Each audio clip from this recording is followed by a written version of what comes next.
بحمد الله سبحانه وتعالى نحمد الله جميعا على بلوغنا هذه اللحظة التاريخية.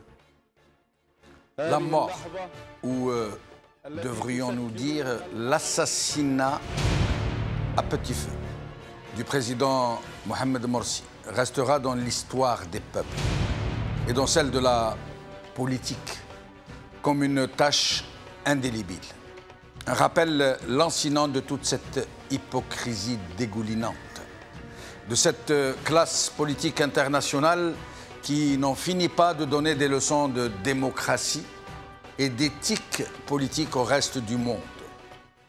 Une morale fourchue, à dimension variable, dont les principes sont décidément très accommodables, selon qu'il soit question d'un peuple ou d'un autre, d'une société ou d'une autre, d'une appartenance ethnique ou d'une autre, d'une religion ou d'une autre. Oui, il n'est pas du tout exagéré de dire que le cas Morsi, dans son entièreté, depuis son élection jusqu'à son assassinat, en passant par le coup d'État qu'il a subi, par les conditions de détention qui lui ont été infligées, par le sadisme outrancier qui les a distingués, et jusqu'à son inhumation à la sauvette, et dans le refus absolu de laisser son peuple lui rendre un dernier hommage. Le cas Morsi résonnera désormais comme un démenti assourdissant, un désaveu de toutes ces professions de foi démocratisantes, de ces puissances mondiales qui se sont toutes, en l'occurrence, rendues coupables de non-assistance à personne en danger de mort. Personne qui se trouvait être un président élu par son peuple, un président victime d'un complot international qui visait délibérément à briser l'élan prometteur des peuples de toute une région, qui avait osé relever la tête et revendiquer le droit à la dignité. Un complot dont le but recherché non rien de moins qu'à empêcher l'aube de la justice de se lever sur des peuples enchaînés, livrés pieds et poings liés à des despotes triés sur le volet, une sorte de proconsul dont la seule mission est de servir les intérêts de leurs maîtres au détriment de leurs peuples respectifs, à la tête desquels on les a imposés. Et c'est ainsi, c'est dans cette intention chafouine que s'ébranla une opération planétaire, la contre-révolution qui allait faire du printemps des peuples une fange sanglante, un marigot infâme où frayaient désormais allègrement des mercenaires de toutes sortes qui allaient faire couler des fleuves de sang et qui allaient faire dégénérer une très belle promesse en hiver boueux. Le président Morsi est mort, assassiné à petit feu, savamment et sadiquement assassiné, de façon à le faire souffrir le plus longtemps possible, dans l'indifférence, que dis-je, dans la connivence active de ceux qui se font pompeusement qualifier de communauté internationale. Mais la mémoire des peuples reconnaîtra les siens. Justice sera rendue au président Morsi, à ces nombreux co-détenus qui continuent à ce jour d'être assassinés, à ces dizaines de milliers d'Égyptiens qui ont été massacrés pour le seul crime d'avoir voulu protéger la volonté du peuple. Le président légitime de l'Égypte est mort, assassiné par celui qui a volé le pouvoir au peuple égyptien et devant lequel les puissances du monde continuent de dérouler le tapis rouge, rouge sang. تعطيل العمل بالدستور بشكل مؤقت يؤدي رئيس المحكمة عمل المحكمة إجراء انتخابات رئاسية مبكرة على أن يتولى رئيس المحكمة الدستورية العليا إدارة شؤون البلاد خلال المرحلة الانتقالية ولحين انتخاب رئيس جديد.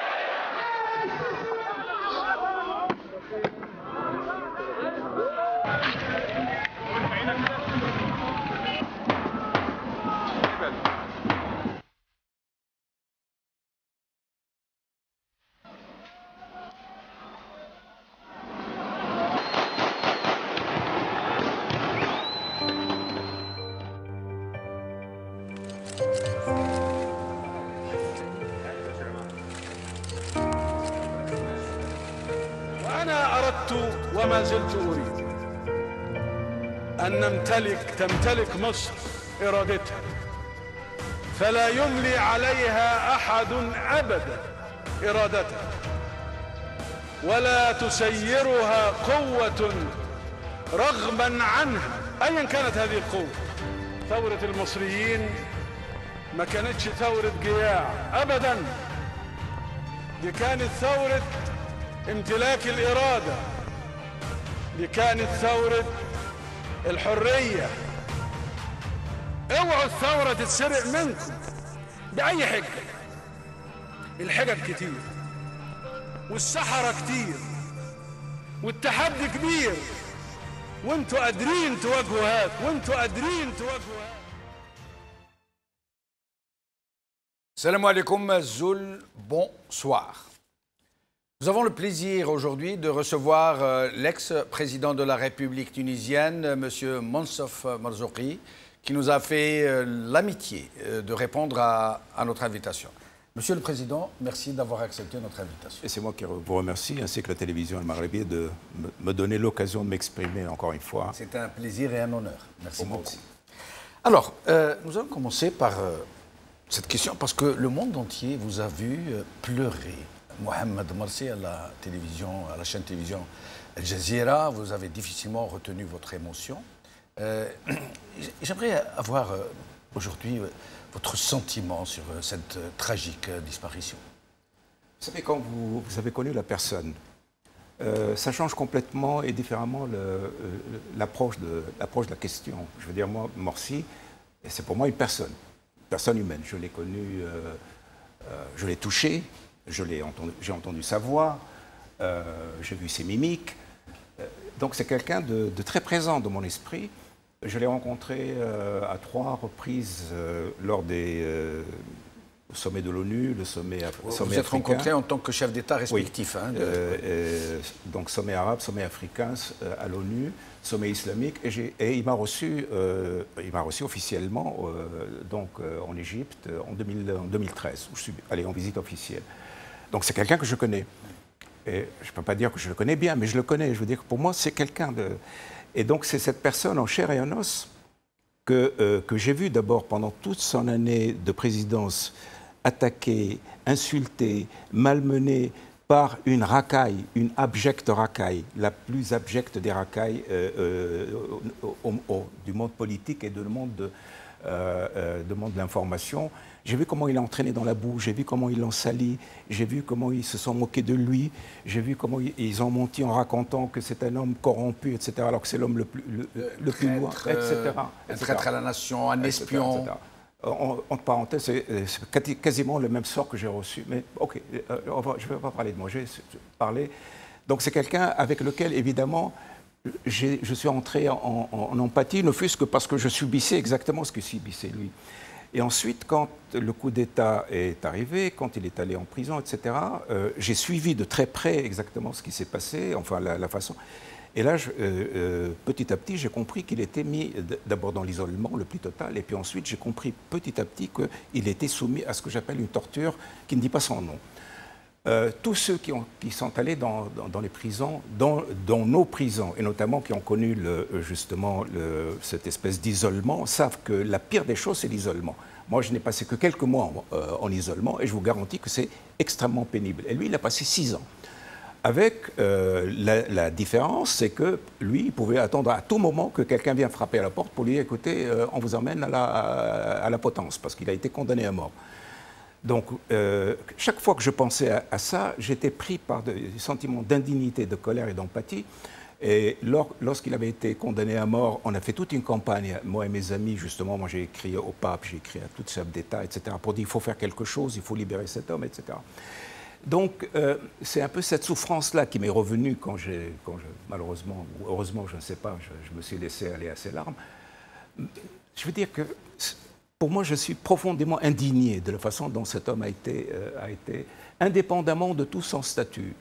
Mais quand je pense à son statut, je suis encore plus indigné, parce qu'après tout, l'Égypte n'a eu un seul chef d'État librement élu par son peuple. Donc rien que pour cela, pour moi, c'est quelqu'un qui occupe une place historique dans l'histoire du pays et dans le monde arabe. Donc de voir cet homme qui est un homme bon. Je peux vous garantir que les discussions que j'ai avec lui m'ont convaincu que c'est un homme modeste et un homme bon, un homme du peuple comme moi, un homme qui ne se la pétait pas, un homme qui ne se prenait pas pour un pharaon, un homme qui reconnaissait ses erreurs. J'ai parlé avec lui très longuement sur la façon dont nous, en Tunisie, on réglé le problème du débat avec ces modernistes, etc. Il m'a répété, je ne sais pas combien de fois, mais moi, je suis ouvert, c'est eux qui sont fermés. Et je le crois. Donc, je suis profondément indigné de la façon dont il a été déposé, profondément indigné de la façon dont il a été traité, profondément indigné de la façon dont il est mort, profondément indigné de la façon dont il a été enterré. Mais qu'est-ce qu'on peut dire? On peut dire qu'une chose, c'est un homme maintenant qui rentre dans l'histoire et que ceux qui l'ont persécuté, la façon la plus vile, que ce soit au moment où il était au pouvoir, au moment où il était en prison, au moment où il était devant les juges, ils vont le payer très cher. Parce que cet homme va rentrer dans l'histoire alors qu'eux, ils vont rentrer dans les poubelles de l'histoire. Et que vous répondez vos homologues occidentaux quand vous étiez président, quand vous leur parliez du cas Morsi? Écoutez, moi, il y a quelque chose qui me frappe dans l'attitude des gouvernements occidentaux. Vous savez, je sais comment ils raisonnent. Pour eux, c'est la réelle politique, c'est les affaires, c'est nos intérêts d'abord. La démocratie dans le monde. Sans état d'âme. Ah non, ils n'ont pas d'état d'âme. Ce sont des machines. Pour eux, la démocratie, les droits de l'homme, tout ça, c'est du blablabla. C'est leurs intérêts. Mais je me dis, mais attendez, ne fût-ce que de ce point de vue-là, mais un nom d'une pipe, ils ont déjà essayé les hommes forts. Ils ont déjà appuyé Moubarak, ils ont déjà appuyé Gaddafi, ils ont déjà appuyé Ben Ali. Avec toujours le même credo, oui, c'est la stabilité, oui, c'est eux, les hommes à poigne, qui vont nous protéger nos frontières sud, oui, après tout, la démocratie, ok, d'accord, mais vous savez, les Arabes, c'est pas du tout sûr que culturellement, ils seraient aptes à la démocratie. Ça, ils ne le disent pas, mais beaucoup le pensent.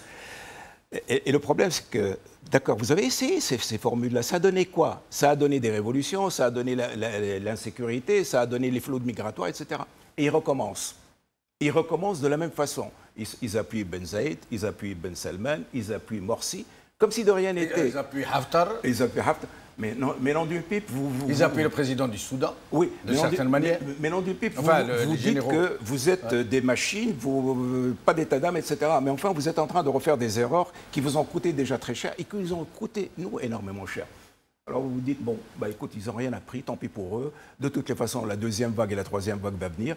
Peut-être qu'il y aura d'autres générations de leaders occidentaux qui vont se mettre une fois pour toutes dans la tête cette évidence qu'il n'y aura pas de sécurité pour l'Europe s'il n'y a pas de sécurité de l'autre côté de la Méditerranée, qui vont se mettre dans la tête une fois pour toutes que la démocratie, ce sera pour tout le monde ou ce sera le chaos pour tout le monde, qui vont se mettre une fois pour toutes la tête que les Arabes sont dignes de démocratie, exactement comme les Occidentaux le sont, etc.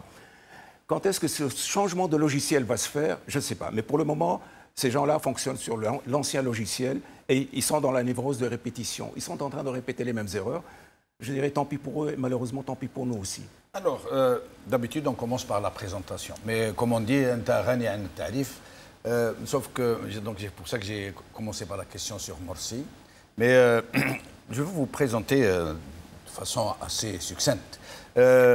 Pourquoi? Parce que nous allons parler un peu de vous tout à l'heure, de cette réputation qu'on vous a fait, presque de salafiste, hein, j'allais dire, hein, alors que tout le monde sait que vous êtes un homme qui a toujours affiché, revendiqué sa laïcité, c'est du moins son ancrage à une certaine forme de laïcité.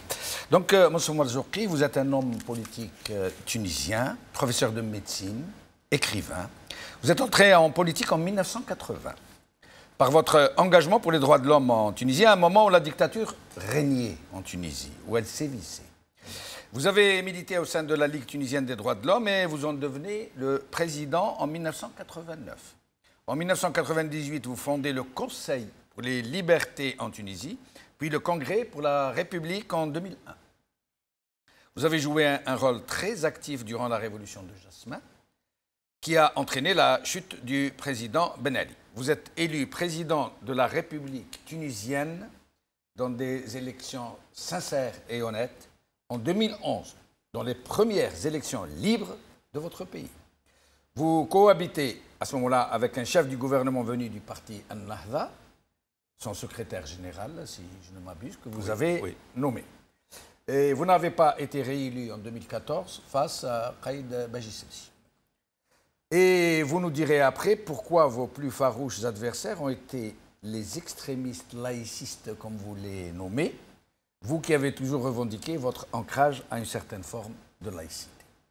Alors, la question que je voudrais vous poser, pour revenir à Morsi, avant d'aller vers d'autres sujets, qui Morsi gênait-il et en quoi les gênait-il?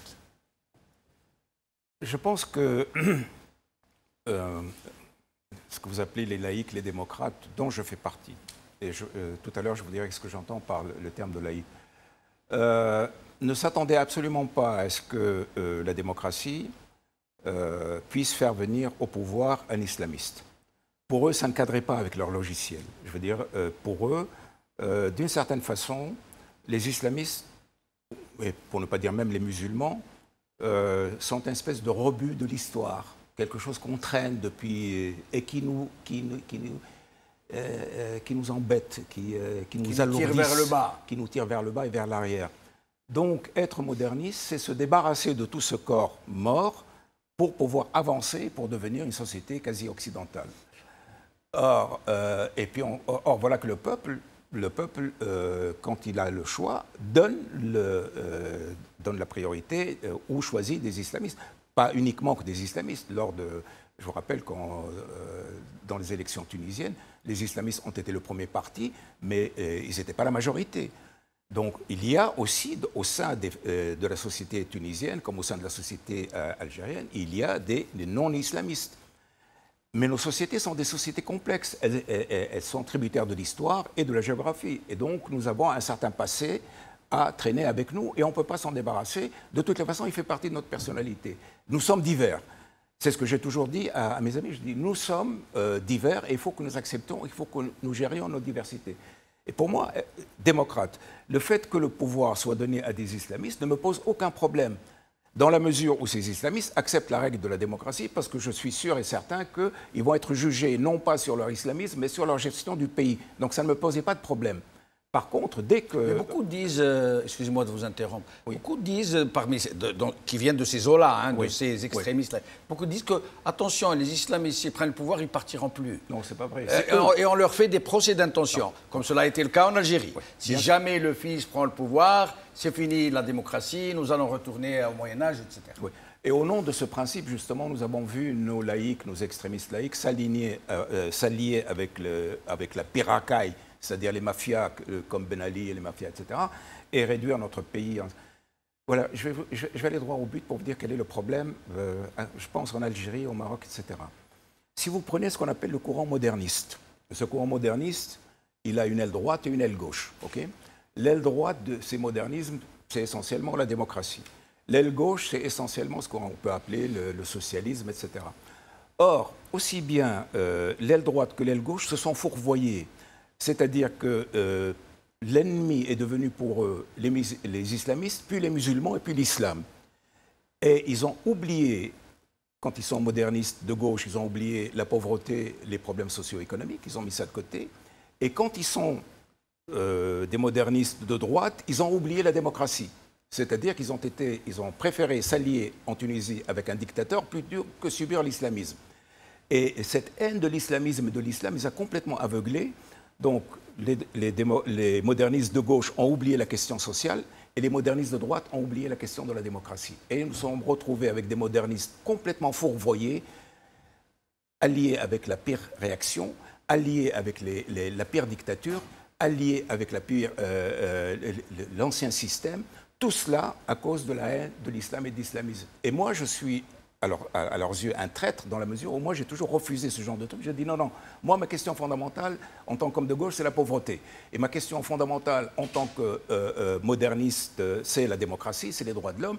Et pour moi, l'islam et l'islamisme, ce n'est pas mon problème, ce n'est pas mon ennemi. Je ne fais pas de l'islamisme, de la lutte contre l'islamisme, ma priorité. Ma priorité, c'est la lutte contre la pauvreté et la lutte contre la dictature. Et ces gens-là ne m'ont jamais pardonné. Comment peuvent-ils aller à contre-courant de cette façon, à contre-nature, j'allais dire, oui.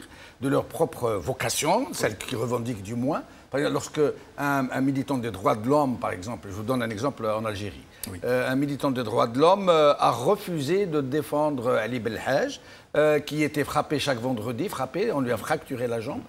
Quand on lui a posé la question, il a dit non, non, c'est un islamiste, au point où il refuse de défendre un islamiste parce que c'est un islamiste, Actuellement, même si ses droits sont violés. Actuellement, ces modernistes, ce que j'appelle des modernistes fourvoyés, c'est-à-dire qui ont oublié l'ennemi fondamental qui est la dictature et la pauvreté. Pour moi, ce sont les deux ennemis fondamentaux. Pour moi, l'islam ou l'islamisme, ce sont des concurrents politiques.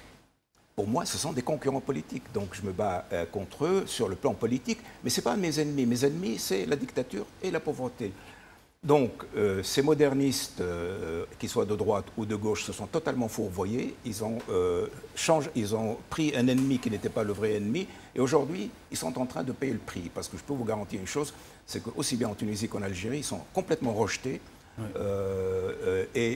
J'espère qu'un jour ou l'autre, il y aura des modernistes capables de dire non, non, écoutez, maintenant, on arrête avec cette histoire de l'islam et de l'islamisme, d'autant plus que la dictature a beaucoup profité de ça, justement pour occulter tous les problèmes de corruption, pour occulter tous les problèmes de retard social et économique, et pour les embrigader dans cette histoire de lutte contre le terrorisme. Et bien entendu, les Occidentaux ont marché dans cette combine. Mais comment font-ils, ces gens? Vous les appelez les extrémistes laïcs, nous on les appelle les éradicateurs. Oui. Parce qu'eux, ils considèrent qu'un bon islamiste est un islamiste mort, qu'il faut l'éradiquer. Hein, Alors, comment font-ils, eux, qui sont vraiment une minorité, une minorité hors sol, agissante, hors sol, ils n'ont pas de base vraiment militante au sein des populations.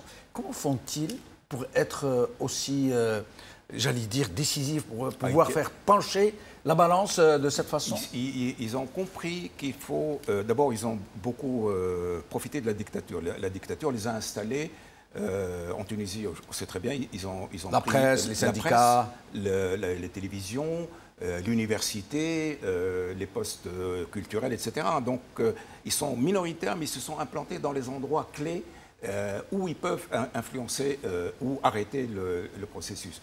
Et moi, ils m'ont fait une guerre, mais une guerre atroce, une guerre sans retenue, alors qu'ils savent très bien que j'ai été toute ma vie un protecteur des libertés. D'ailleurs, je les ai protégés eux-mêmes, parce que je vous garantis que j'avais les moyens d'en saquer un certain nombre. Mais bon, alors ils me reprochent tout le temps d'avoir été l'allié des islamistes. Je n'ai jamais été l'allié que des... Nous allons y arriver, oui. Mansour Marzouki. J'aimerais juste que vous me répondiez sur cette question de Morsi. Oui. D'abord, qui génie-t-il? En quoi génie-t-il? Et pourquoi les grandes puissances occidentales, surtout, sont très promptes à dénoncer certaines violations? Vous le disiez tout à l'heure, pas d'état d'âme. Oui. Mais pas du tout présentes pour dénoncer l'innommable, l'outrancier. Oui. Le cas de Morsi était...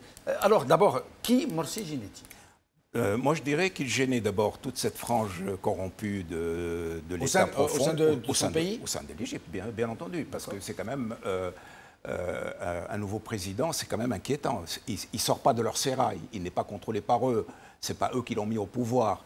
Donc c'est quelqu'un qui forcément n'est pas du tout sur lequel on peut avoir prise.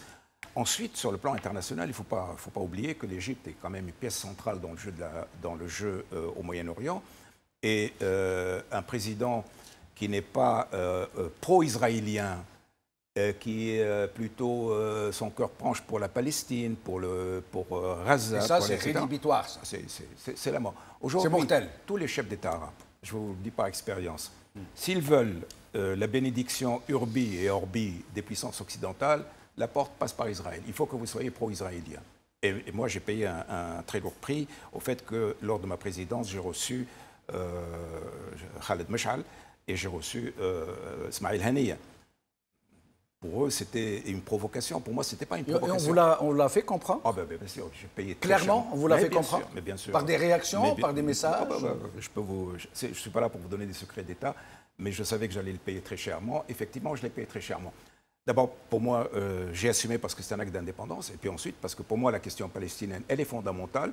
Je suis un homme pour la paix, mais je ne suis pas du tout pour la reddition. Salam wa laysa al-istislam. Et pour moi, le problème de Gaza est un problème fondamental. C'est un cas d'abord de droits de l'homme. Il y a 2 millions de personnes qui sont en prison sans qu'il y ait la moindre sentence. Vous savez qu'en 2015, j'ai fait une tentative de partir dans cette bateau pour Gaza, la liberté pour Gaza, et j'étais arrêté par les Israéliens. Donc tout cela fait qu'aujourd'hui, tous les hommes politiques Et ça, ils l'ont très bien compris, les deux MBZ et MBS, là, ils ont très bien compris, ainsi que SIC. Ils ont très bien compris que s'ils veulent la protection et la bénédiction urbi et orbi des puissances américaines occidentales, il faut qu'ils soient pro-israéliens. Et Morsi, lui, il n'était pas pro-israélien, donc il ne pouvait pas rester dans le champ, il fallait l'éliminer très rapidement. Et ça pose un problème, c'est qu'aujourd'hui, la lutte pour la démocratie dans le monde arabe, elle est liée à la lutte pour l'indépendance nationale aussi. Aujourd'hui, vous ne pouvez plus... J'ai toujours une formule, je dis la démocratisation en Europe de l'Est, c'est faite avec les pays occidentaux. La démocratisation chez nous, elle se fera, je ne dirais pas contre les pays occidentaux, mais en tout cas indépendamment d'eux. Moi, ils n'aideront rien, non, ça ne les arrange pas? Non, ils n'aideront rien. Pour la démocratisation, il faut qu'on compte sur nous-mêmes et sur les sociétés civiles occidentales. Par exemple, ce qui se passe en ce moment en Algérie, ça arrangerait les puissances occidentales ou ça les dérangerait? Non, je ne crois pas. Ça les dérangerait? Il faut que ceci doit être très clair. Le combat pour la démocratie, c'est le combat pour l'indépendance nationale. Nous devons nous battre pour... nous devons être maîtres chez nous. Moi, je suis pour des relations amicales et ouvertes avec les Occidentaux, parce que ce sont nos partenaires économiques, culturels, etc. de toujours. Mais il faut que ça soit fait dans la dignité et dans l'indépendance. On est là pour servir personne. On est là pour servir d'abord nos peuples. Et je pense que les autorités occidentales doivent comprendre ce message que ça ne sert à rien de recommencer une deuxième mouture, d'appuyer des dictateurs comme Mohammed Ben Salman, Mohammed Ben Zayed. Justement, ils ont déjà essayé et ça a explosé. C'est une politique absurde et qui ne mènera nulle part qu'à retarder les explosions et le chaos. Justement, je voulais y arriver, mais avant, je voudrais savoir ce que vous pensez de ces formation de ces partis islamistes qui ont rejoint ces régimes dictatoriaux, ces régimes coup d'État en Égypte, en Libye, en Algérie, un peu partout. Ce sont des partis islamiques ou islamisants et qui se rallient comme ça, tout compte but, à ces régimes qu'ils disaient combattre. Mais les gens ne comprennent pas qu'il n'y a pas un islamisme, il y a des islamismes. J'arrête pas de le répéter. L'islamisme est un spectre très large, où vous avez de tout. Et fort heureusement, moi je dis que nous avons en Tunisie la chance d'avoir la partie centrale du spectre, c'est-à-dire la partie qui a accepté le jeu démocratique. Parce qu'il y a des islamistes qui ont compris que leur intérêt, c'est de s'intégrer dans la démocratie. Et pour moi, je trouve que c'est magnifique. Parce que, si vous voulez, ce sont les démocrates qui ont amené une frange de l'islamisme à épouser la démocratie. Ce ne sont pas les islamistes qui ont amené des démocrates à devenir islamistes. Donc, il y a une partie centrale du spectre qui peut faire fonctionner dans un système démocratique. Puis vous avez une partie, les salafistes, on m'a accusé de les avoir reçus, c'est complètement faux, etc. Certains salafistes, en tout cas les salafistes violents et tout ça, ces gens-là sont eux-mêmes partie du problème. Je veux dire, ils sont antidémocrates. Je vais vous dire une chose, pour moi, la ligne de partage, elle ne passe pas entre islamistes et laïcs. C'est un faux problème et ce faux problème est artificiellement entretenu. La vraie ligne de partage, elle passe entre ceux qui sont pour la démocratie, l'indépendance nationale et la lutte contre la corruption et ceux qui sont pour une forme de suggestion, pour la dictature et pour la corruption. Et dans les deux bords, vous avez des laïcs et des islamistes. Je veux dire que dans le bord qui sont pour la suggestion, qui sont pour la dictature, vous avez des islamistes et vous avez des laïcs. Et dans l'autre côté, vous avez des islamistes et des laïcs. Aujourd'hui, maintenir cette ligne de partage entre islamistes et démocrates, c'est continuer à fonctionner dans le piège qui a été créé de toutes pièces, justement pour que les gens se battent et ne voient pas le vrai problème. Le vrai problème, c'est la répartition des richesses dans le pays.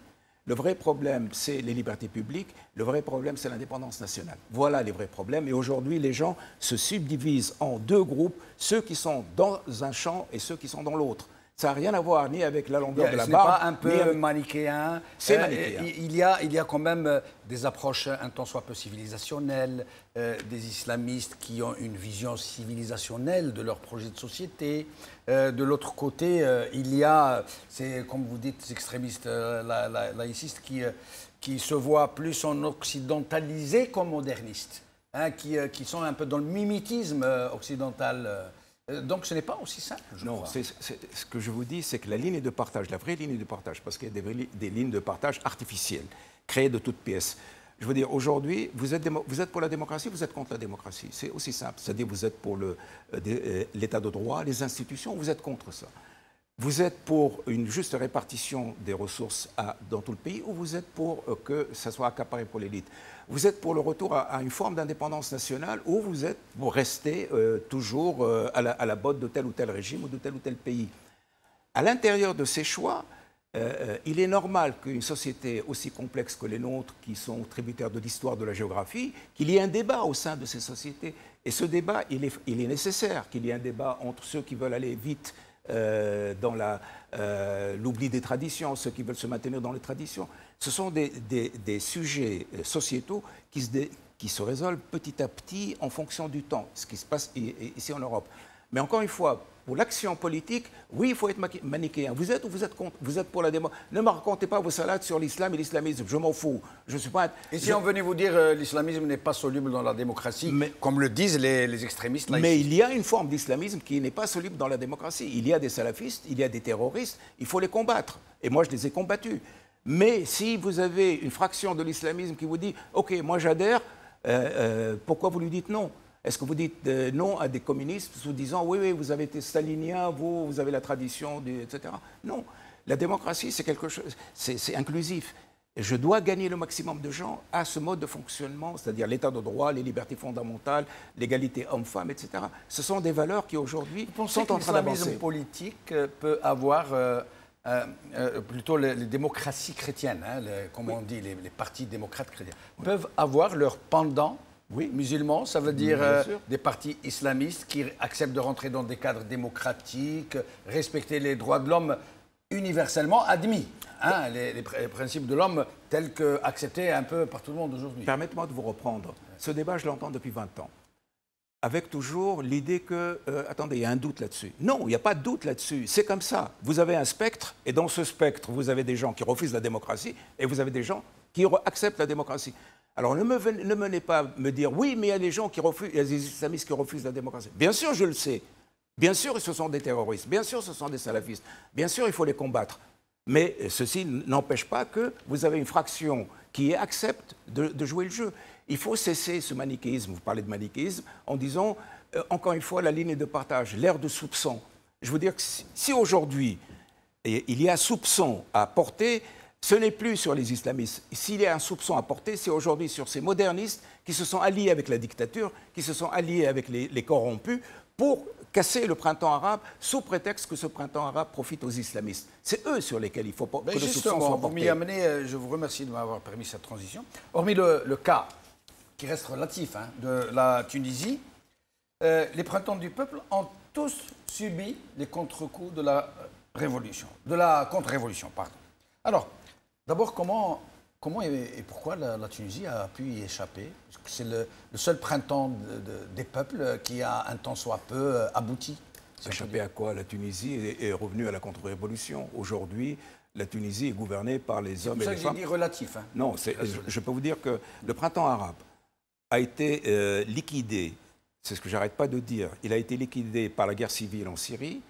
Je vous rappelle que le peuple syrien est le peuple qui a le plus payé justement pour essayer de se débarrasser de ces élites corrompues et que le sort qu'on a fait au peuple syrien, c'est un holocauste. Il y a l'holocauste syrien, il y a l'holocauste yéménite, il y a la guerre civile en Libye, il y a eu le coup d'État en Égypte et il y a en Tunisie l'argent massif qui a été et l'utilisation des médias pour ramener l'ancien système qui a profité des mécanismes de la démocratie pour revenir démocratiquement, alors que ce sont tous les sbires de l'ancien régime. Je vous rappelle que l'actuel président de la République, il a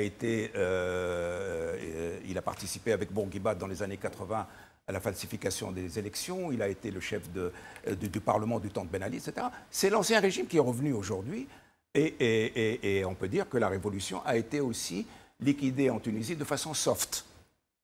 Probablement parce que la Tunisie ne se prêtait pas à une opération sanglante ou pouvait être traitée de façon soft, alors qu'ailleurs, elle ne pouvait être traitée que de façon... Donc, toute la révolution a été liquidée. On peut dire aussi que le cas tunisien aussi a été dévoyé. Ah, bien sûr. Aujourd'hui, le printemps il ne s'est pas transformé en hiver sanglant, quand même.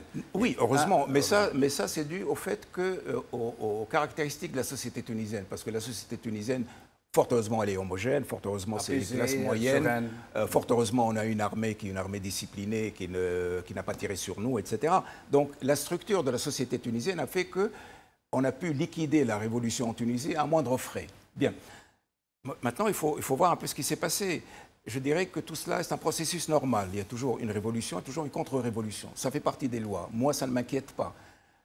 Par contre, la question maintenant est, voilà, la contre-révolution est en train d'échouer. Partout. En Tunisie, c'est un constat d'échec complet et total.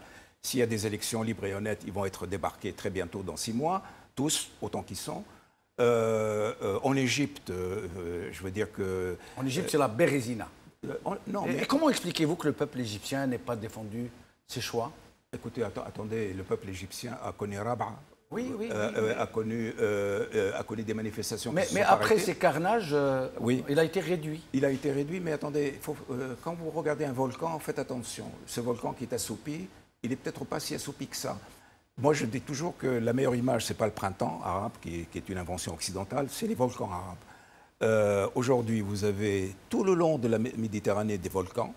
Alors, il y a des volcans qui ont explosé, d'autres qui vont exploser, et d'autres qui se sont tués, qui vont réexploser. Et pour moi, le volcan égyptien, il va réexploser, tout simplement parce qu'aujourd'hui, ceux qui actuellement sont au pouvoir, c'est eux qui sont en train d'enfourner, de mettre la pression à l'intérieur du volcan pour qu'il explose. Pour moi, la question égyptienne, c'est pas quand est-ce que le volcan va exploser ou pas, c'est quand. Vous me dites, oui, ils ont l'air comme ça, soumis, etc. Mais moi, je vais vous dire, de notre point de vue, nous, quand on regardait l'Algérie en 2012, etc., on disait aussi, bon, les Algériens sont soumis, les Algériens, etc. Moi, je disais, non, vous vous trompez, ça va venir. Et c'est venu. Et ça va venir partout. Parce que les mêmes causes produisent les mêmes effets. Aujourd'hui, vous avez des nouvelles générations complètement différentes de celles qui ont été, qui ont été gouvernées par le régime de Papa. Le régime de Papa a mis en place dans les années 50 le chef, la famille du chef, les copains du chef, l'armée du chef, la télévision du chef. Tout ça, c'est fini.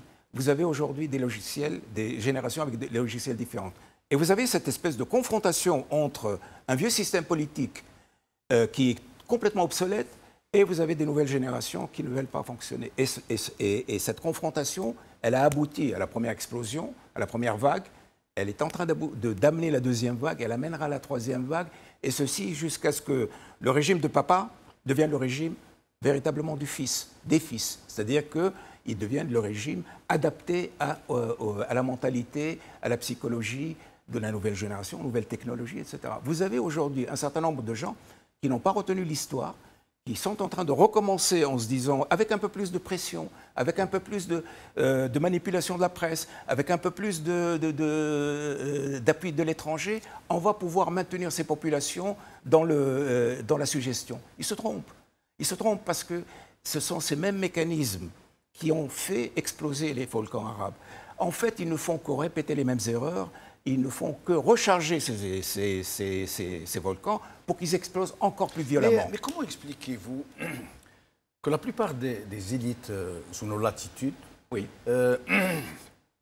soient des élites éradicatrices, en fait, ce que vous appelez, vous, des extrémistes laïcistes ou laïcisantes? Alors, je vais vous donner un exemple, je ne sais pas si vous faire sourire ou grincer des dents.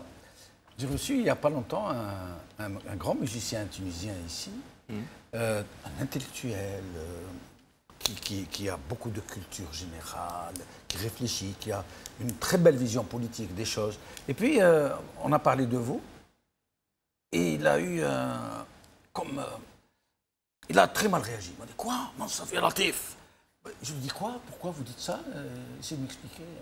Il m'a dit, non, c'est l'allié des islamistes. C'est l'allié des islamistes. Il est rédhibitoire, il ne faut même pas en parler. Et la personne a complètement changé. Elle est devenue agressive, quasiment incapable de réfléchir 2 minutes.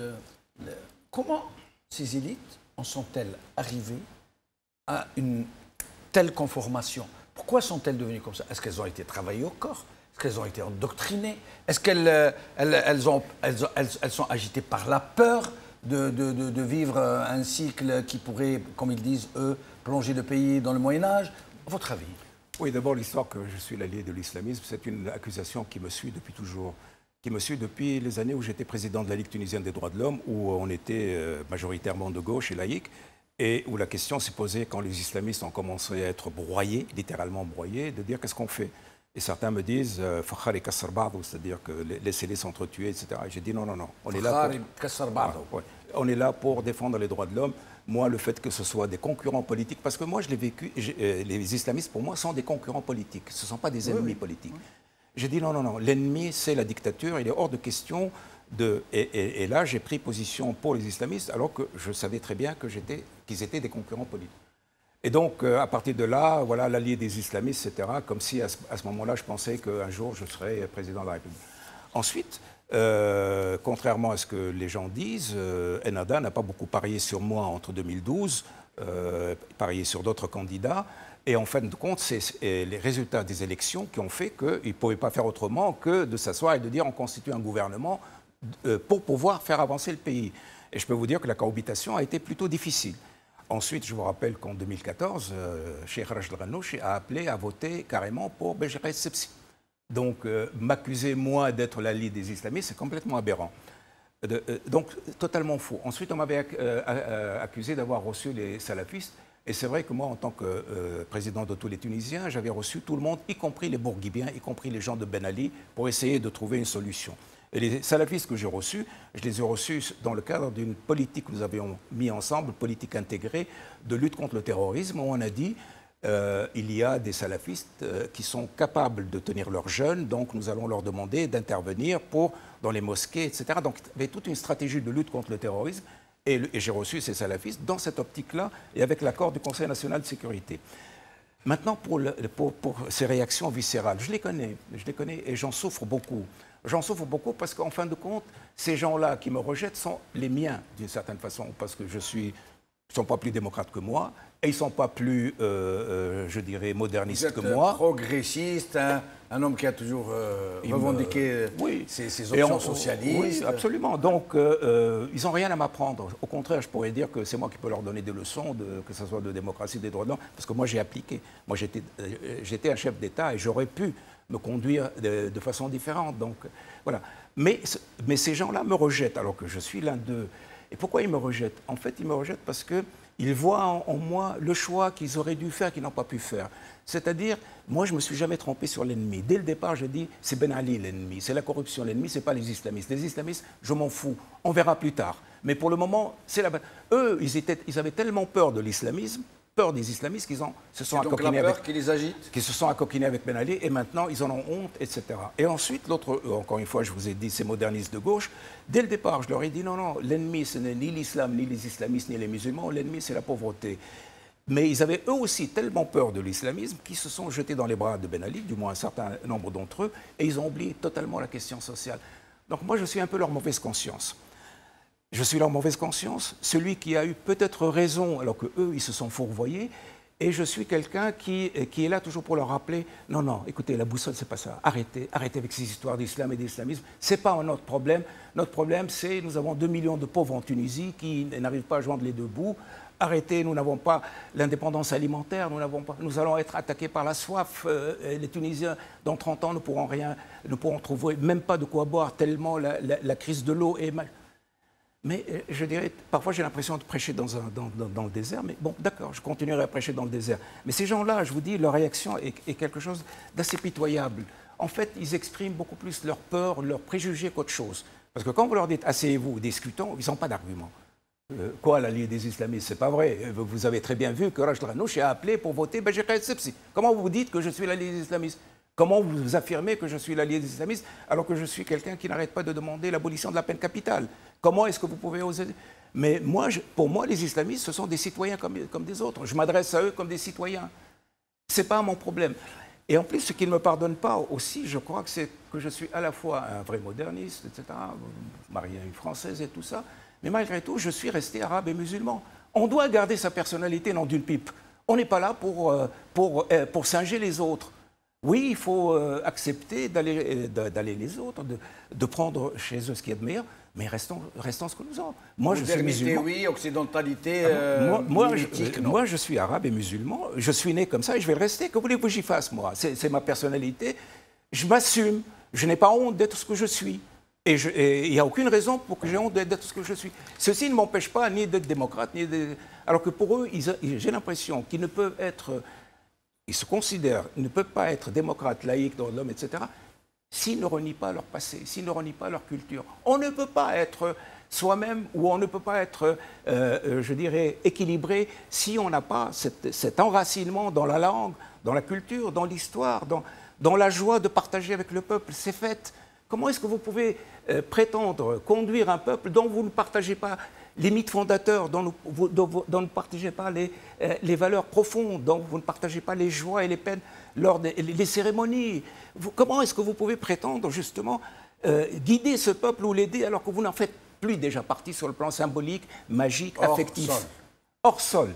Et c'est ça leur problème à eux. Et j'imagine que si je pouvais leur dire, écoutez, arrêtez, vous êtes en train de fourvoyer, revenez en arrière et reprenez-vous, vous êtes en train de vous éloigner de votre peuple, de vous éloigner de vous-même, et vous n'allez rien gagner, parce que les autres, ceux à qui vous voulez plaire par tous les moyens, vous serez toujours pour eux des étrangers. Nous arrivons bientôt à la fin de l'émission. J'aimerais vous poser 2 questions néanmoins. D'abord, en Algérie, ça ne s'est pas passé comme en Tunisie, avec ce mouvement citoyen massif qui a connu 20 millions d'Algériens dans la rue. L'armée n'a pas voulu rendre le tablier et elle persiste, elle s'obstine à vouloir conduire la suite des événements, alors qu'en Tunisie, l'armée s'est comportée de façon absolument admirable puisqu'elle a remis le pouvoir au peuple et à ses représentants. Oh là là, là vous m'embarquez dans des histoires très compliquées. Attendez, je connais bien les Algériens. D'ailleurs, je partage un certain nombre de traits de caractère avec disent souvent que Marzouki, c'est le plus algérien des Tunisiens. Et je connais leur susceptibilité, histoire, indépendance nationale, etc. Ils ne veulent pas, même de leurs propres amis, ils ne veulent pas qu'ils rentrent dans leurs histoires. Donc moi, vous ne m'amènerez pas à prendre des positions parce que je respecte et je connais très bien mes frères algériens. Ceci étant, j'aimerais dire 2 ou 3 choses. La grande admiration que j'ai, et je passe pas parce que pour moi c'est un phénomène incroyable, ce que j'appelle le peuple de citoyens, Sha'ab al-Muwatinin. Moi, ma théorie, c'est que nous sommes en train de passer de Shu'oub al-Ra'aya ila Shu'oub al-Muwatinin, de passer de peuple de sujets à peuple de citoyens.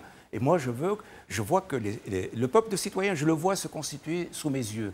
Donc pour moi, c'est une joie formidable de voir les Algériens massivement s'instituer en peuple de citoyens et faire fi, alors envoyer paître toutes les anciennes structures. En plus, je suis très admiratif sur le fait que ça se passe de façon extrêmement civilisée, extrêmement pacifique. Et pour moi, c'est une gifle morale donnée à tous ceux qui nous ont méprisés, à tous ceux qui ont cru nous ne sommes pas dignes de la démocratie, etc. Mais attendez, regardez, combien 20 semaines, pas un blessé, pas un mort, alors que vous savez que dans d'autres pays, y compris les pays occidentaux, le nombre de mains qui ont sauté, le nombre de yeux qui ont été crevés, etc. Donc moi, j'éprouve de la fierté, une très grande fierté, etc. Hormis cela, j'éprouve une très grande impatience de voir vite l'Algérie reprendre sa place, parce que pour moi, j'ai toujours dit que la Tunisie n'a pas d'avenir en Tunisie. L'Algérie n'a pas d'avenir en Algérie. Le Maroc n'a pas d'avenir au Maroc. La Mauritanie n'a pas, etc.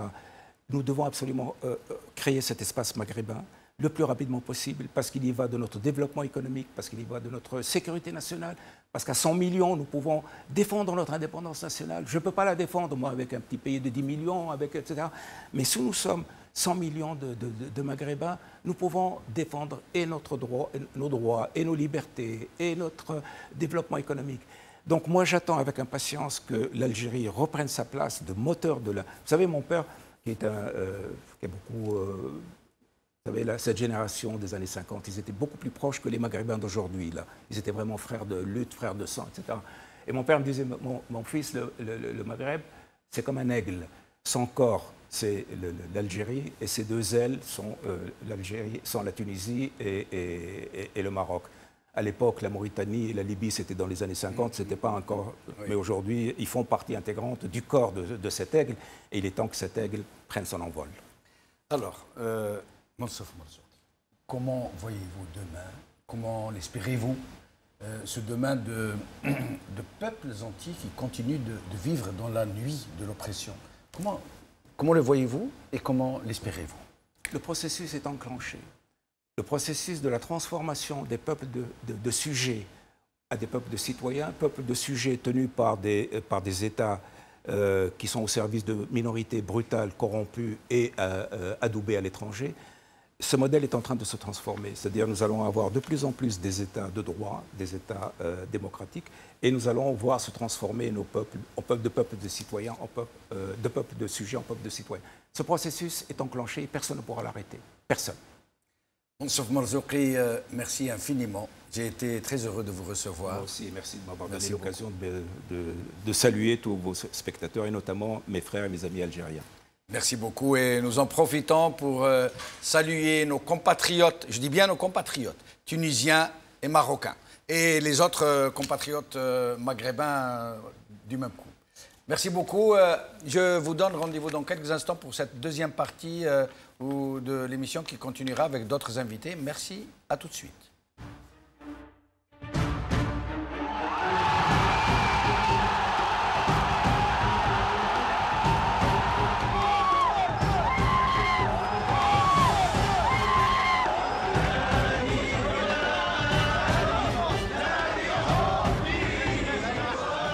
بحمد الله سبحانه وتعالى نحمد الله جميعا على بلوغنا هذه اللحظة التاريخية. تعطيل العمل بالدستور بشكل مؤقت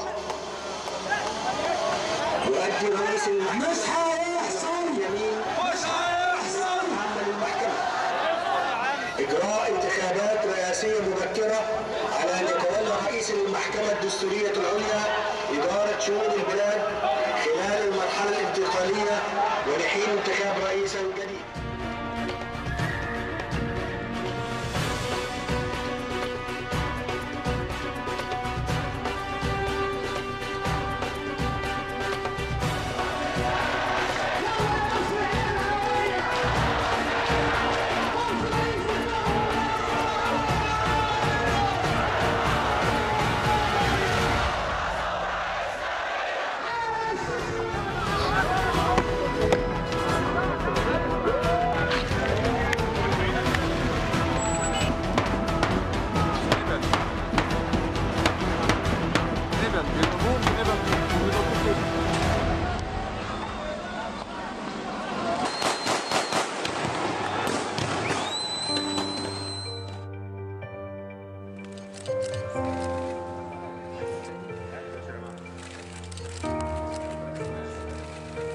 أنا أردت وما زلت أريد أن تمتلك مصر إرادتها فلا يملي عليها أحد أبدا إرادتها ولا تسيرها قوة رغما عنها أيا كانت هذه القوة. ثورة المصريين ما كانتش ثورة جياع أبدا، دي كانت ثورة امتلاك الإرادة، دي كانت ثورة الحرية. اوعوا الثورة تتسرق منكم بأي حجة. الحجج كتير والسحرة كتير والتحدي كبير، وانتوا قادرين تواجهوا هذا، وانتوا قادرين تواجهوا هذا.